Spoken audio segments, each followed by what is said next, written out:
Welcome back, it's your boy Winter Phoenix, and I played Return to Moria for 24 hours.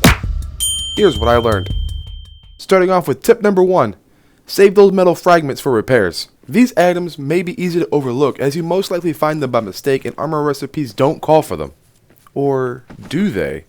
These fragments are actually used in restoring your armor and weapons to their former glory, and for only a few pieces each repair job, these metal fragments are invaluable. If you're the type of player to reload your AK after a few shots,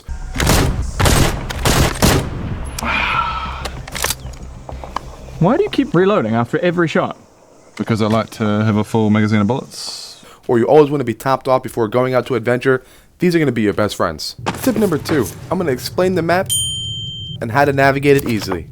Return to Moria is a huge game, both laterally and vertically. You'll have to keep your eyes trained to look all around your environment as you can miss valuable resources high up on a wall or bird's nest with feathers and eggs below that ledge you thought was a straight drop down. When you open the map, it will display with a fixed setup. The top of the map will always be north, so you can rely on left being west and right meaning east.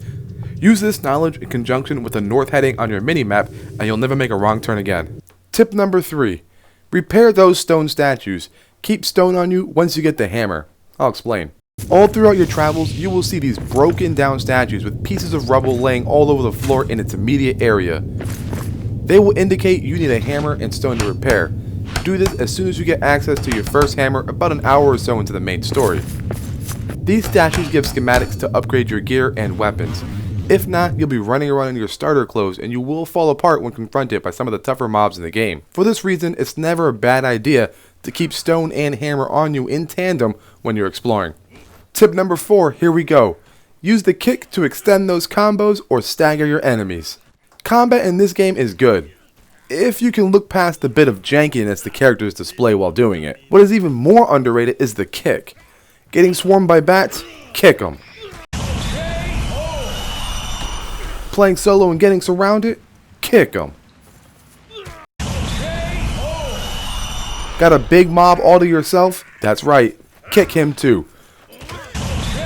Throw your first 2 attacks and immediately follow up with a kick. If done correctly, this will then allow you to throw your full 3-hit combo into a flailing Orcman, giving you a 6-hit combo without fear of retaliation. Tip number 5, power attacks. Speaking of combat, it is more complex than you might think at first glance.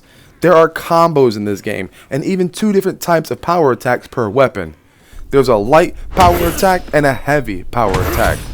Now, I know it sounds crazy, but bear with me.